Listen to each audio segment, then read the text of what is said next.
I stood at the door of my own home, my heart thrumming with dread. My hand hovered over the doorknob, wrestling with an urge to turn back and avoid the truth I feared was waiting on the other side. Until recently, my life had seemed perfect. I'm James Hammond, an ordinary man with a steady job and a wife I adored. Melissa and I had been married for 5 years, together for almost a decade, living a suburban dream fueled by weekend barbecues and holiday gatherings. Despite our stable routine, something had changed. Over the past few months, I'd sensed small but piercing signs that Melissa was hiding something. She'd started guarding her phone, stepping away to answer calls in hushed tones, and covering up her screen whenever I entered the room. At first, I told myself I was paranoid, but the nagging suspicion wouldn't leave me. Oddly enough, the name that kept surfacing was Trevor, her cousin. They were close in age, grew up more like siblings, and always shared inside jokes at family get-togethers. I never thought much of it, assuming cousin love was strictly platonic. Melissa talked about him from time to time, describing him as a carefree spirit who traveled a lot. But then I noticed how often she was on the phone with him. Late-night calls, texts at strange hours. When I asked her about it, she dismissed my questions with half smiles and vague shrugs. Looking back, I see how the seeds of doubt took root. She'd make innocent-sounding comments about Trevor's sense of humor, or how he just gets me. Still, I never dreamed my wife could betray me with her own blood relative. That possibility felt too appalling to consider. Soon, minor oddities began to stack up. Sneaky glances at her phone, abrupt excuses for leaving the house, and a distinct tension whenever I mentioned Trevor's name. Even so, I would have given anything to be wrong, to learn I was just a jealous fool jumping at shadows. But the truth I discovered was darker than any shadow I could have imagined. One Saturday morning, I noticed Melissa checking her phone with a surreptitious smile. She seemed lost in thought, biting her lip like a smitten teenager. I tried to keep calm. If it were just a friend or coworker, why hide it? Still, I tried to ignore the knot in my stomach. A few hours later, she announced she was heading out to pick up groceries and might swing by to see some family. When I asked which relative, she answered vaguely, "Oh, maybe Aunt Lydia, or I might meet Trevor if he's in town." Her face flushed when she said his name, a subtle detail I might have overlooked before, but now felt glaring. That night, Melissa came home smelling of cigarette smoke, though she wasn't a smoker. Trevor, I recalled, did smoke occasionally. When I asked if she'd been around smokers, she mumbled something about a crowded parking lot. The explanation felt paper-thin, and it did nothing to stifle the alarm bells ringing inside me. As the days passed, I started to keep a mental log of discrepancies. Times she said she was at a cousin's birthday, but none of the usual social media photos appeared. Moments when I'd call, and she wouldn't pick up, only to return my call hours later with a rushed excuse. Pieces of a puzzle began to fit together in ways I didn't like. I wrestled with guilt for suspecting her. After all, this was Melissa, my wife, the woman who once wept with joy on our wedding day. Yet my instincts told me that something was deeply wrong. When I dared to peek at her phone bill, I found multiple late-night calls to Trevor's number, often lasting an hour or more. I tried to rationalize it. They're catching up, that's all. But a voice in the back of my mind wouldn't let it go. Paranoia took over my every thought. I couldn't sleep well. I'd wake up at 2 a.m. wondering if she was texting him from our bedroom. I hated feeling like a suspicious husband, but I needed answers. Desperate for proof, I installed a small camera in our living room, disguised as a standard security device.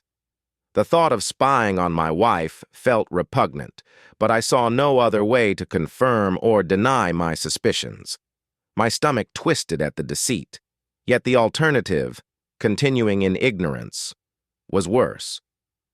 For a few days, the camera captured nothing more than Melissa wandering around the living room, tidying pillows, making phone calls, and watching TV. I almost began to think I was overreacting. Then, one fateful evening when I claimed I'd be working late, I parked my car down the street and monitored the live feed from my phone. Sure enough, around 8 p.m., Trevor showed up at our front door. My heart thudded as I watched the screen. Melissa let him in, and they sat close on our couch, heads bent in a quiet conversation. I leaned forward, straining to see every detail. Suddenly, Trevor brushed a lock of her hair aside, and she gazed at him with unmistakable longing. They kissed, softly at first, then with a desperate hunger that confirmed my worst fears. I felt my entire world tilt sideways. My wife was cheating on me with her own cousin. Nausea roiled in my stomach, and I nearly dropped my phone. The footage continued, but I couldn't bear to watch any more. With adrenaline blazing through me, I stormed to the house, determined to confront them right then and there. Flinging the door open, I saw the two of them scramble apart. Melissa's blouse was partially unbuttoned, her face flushed, Trevor looking both guilty and startled. The realization that their lips had been locked in a lover's embrace moments earlier made my blood boil. "What the hell is going on?" I roared, my voice echoing. My eyes darted to the couch where their clothes lay disheveled, horrifying proof of betrayal. Melissa stood, trembling. "James, let me explain," she stammered, tears welling in her eyes. Trevor tried to speak, but I advanced on him, fists clenched. "Don't you dare," I snarled. "Of all the people on this planet, you, her cousin?" The taboo element stacked on top of the infidelity magnified my rage. Trevor raised his hands defensively. "I'm sorry," he muttered. "We didn't mean—" My fist connected with his jaw before I even decided to throw a punch. He staggered back, clutching his face. Melissa screamed, begging me to stop. Part of me felt an urge to pummel him until I couldn't lift my arms, but another part recognized the shock in her eyes. I stepped away, chest heaving. "Get out," I growled, pointing at the door. "Both of you! I don't want to see either of you under this roof." Melissa tried to speak, tears streaming down her cheeks. "James, please, just give me a chance to—" "Save it," I hissed. The betrayal cut so deep I could hardly breathe. She'd shattered not only our marriage vows, but crossed a line within her own family. Disgust, heartbreak, and fury warred inside me. When they finally left, slamming the door behind them, I sank onto the couch, instantly repulsed by the memory of what had happened there, and stumbled back to my feet. My life had just exploded, and I couldn't see any path through the wreckage. That night, I didn't sleep.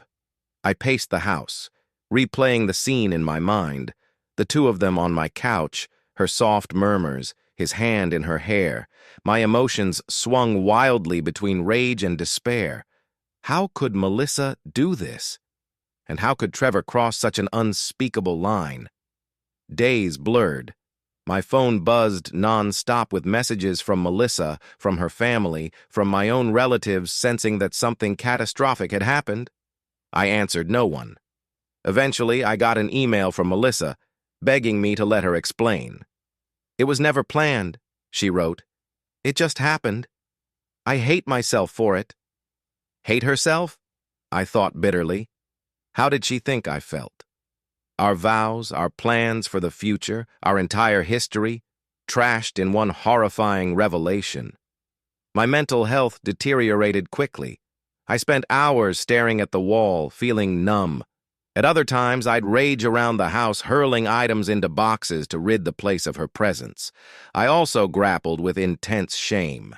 How could I tell anyone that my wife had cheated on me with her cousin?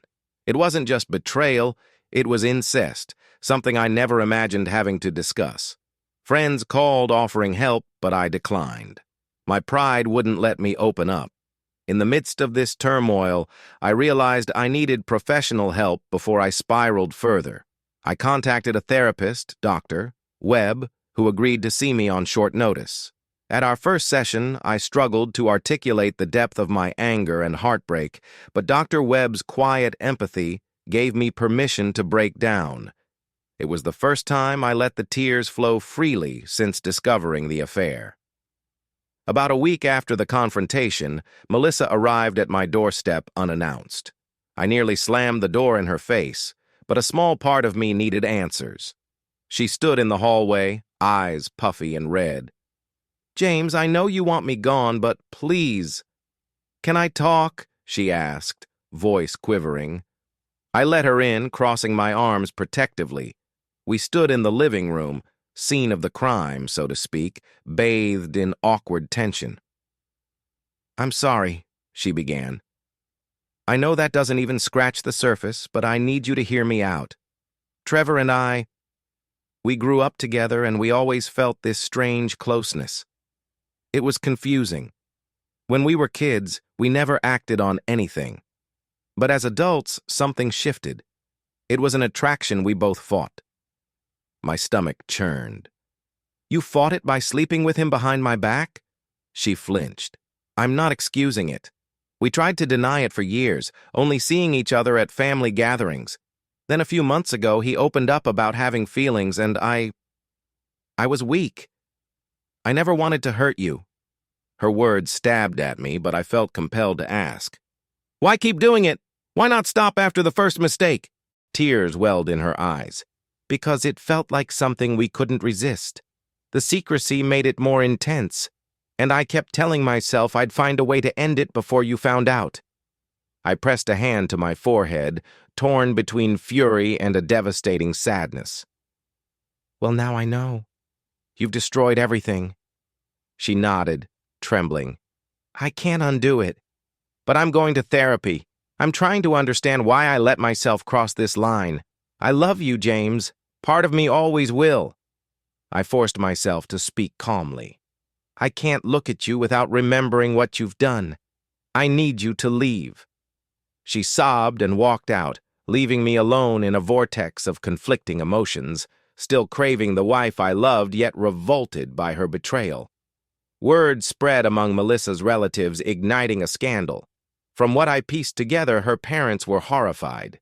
Trevor's parents responded with equal shock, and the extended family splintered into uneasy camps, some refusing to believe it, others quietly acknowledging they'd sensed something off in recent years. My own parents caught wind of the crisis when my mother noticed my haggard appearance. She cornered me until I confessed the basics. My wife cheated, though I couldn't bring myself to specify the cousin aspect. Her face paled with concern, but she pressed no further. My father offered to come help me pack up, in case I wanted a fresh start. Meanwhile, Dr. Webb guided me through the mess. He reminded me that while infidelity is painful, the cousin element added a dimension of taboo that intensified my trauma. Together, we discussed coping strategies, journaling, physical exercise, and setting boundaries with Melissa. I took his advice and blocked Trevor's number, ignoring all attempts from him to contact me. The last thing I wanted was a sob story from the man who betrayed me in the most unimaginable way. Sleepless nights became my norm. Each dawn found me wrestling with whether to divorce Melissa outright or hold out for an explanation beyond "we couldn't resist." Did I even want to salvage a marriage stained by incestuous betrayal? My brother Brandon was blunt when I finally confided in him. "Dude, she crossed a line that's unforgivable," he said. "You don't owe her anything. Get out and heal." I nodded, though a stubborn part of me recalled the good times. Our wedding dance, the nights we stayed up planning future vacations, the ways she'd calm my worries with a gentle smile. Was all that lost in a single horrifying act? Perhaps, but ignoring the magnitude of her betrayal felt equally impossible. Still, the path toward divorce was painful. We had a home together, joint accounts, a life built on vows now shattered. So I consulted a lawyer. Filing for divorce seemed the only logical step if I was to keep my sanity. Melissa, for her part, said she'd cooperate, promising me anything I needed. "I know I don't deserve anything from you," she added in one of her messages. Amid the legal steps, I sank into a dark emotional place. My appetite dwindled, and I avoided friends, embarrassed by the truth. Alcohol became a crutch, a way to numb the anguish, but it only deepened my sense of isolation. Every object in our house was a reminder of Melissa. Photos on the walls, the coffee mugs she used, even the battered old couch I could no longer bear to sit on. Thankfully, Dr. Webb's therapy sessions helped me see that clinging to the bitterness would only prolong my misery. Over time, I started focusing on daily routines, simple tasks like cooking a decent meal, taking a jog, or calling my brother. Each small step grounded me in the present instead of spiraling into memories of betrayal. The divorce paperwork advanced smoothly. Melissa offered no resistance, perhaps due to her own guilt. We had no children, which simplified matters. Dividing the assets was straightforward but emotionally charged. We agreed to sell the house. I couldn't bear to stay in those rooms, permeated by the ghosts of that night. After finalizing the paperwork, I found a modest apartment closer to downtown. A fresh environment with no memories of her or Trevor felt vital. Months later, as I settled into my new space, I realized I was finally breathing easier. The nightmares recurred less frequently. Therapy sessions shifted from pure crisis management to discussions about rebuilding self-esteem and embracing the future. While I occasionally revisited flashbacks of discovering Melissa and Trevor, the pain dulled into a scar rather than an open wound. During this period, I reconnected with acquaintances and began forming new friendships. At a friend's birthday gathering, I met Danielle, an old classmate. We bonded over shared jokes and a mutual love of jazz music. Nervous though I was, I took the leap and asked her out. In the warmth of her laughter, I caught a glimpse of hope, proof that trust and affection could still exist. About a year after the divorce, Melissa briefly contacted me to say she was moving out of state. She didn't offer details, only that she was continuing therapy and wanted me to know she truly wished me happiness.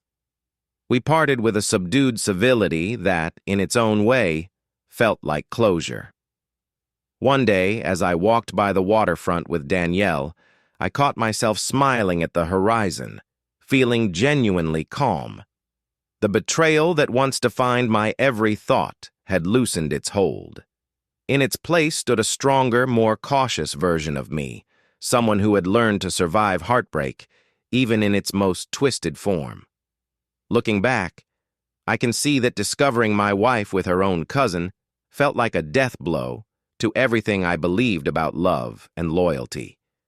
Yet, over time, I learned that even the most devastating betrayals don't have to annihilate your capacity to heal. I still carry the memory, but it no longer dictates my life. Instead, I view it as a mark of resilience. I was dragged to the depths of betrayal and found a way to climb back to the surface. In the end, I refused to let one harrowing chapter define my entire story. I have discovered that while people can commit unthinkable acts, we also possess the courage to rebuild, to rediscover love, and to find our footing even after the ground beneath us crumbles. If there is any small comfort I can offer those facing a similar nightmare, it's that no matter how unspeakable the betrayal, there is a life beyond it, a life waiting to be reclaimed one day, one breath, and one hopeful heartbeat at a time.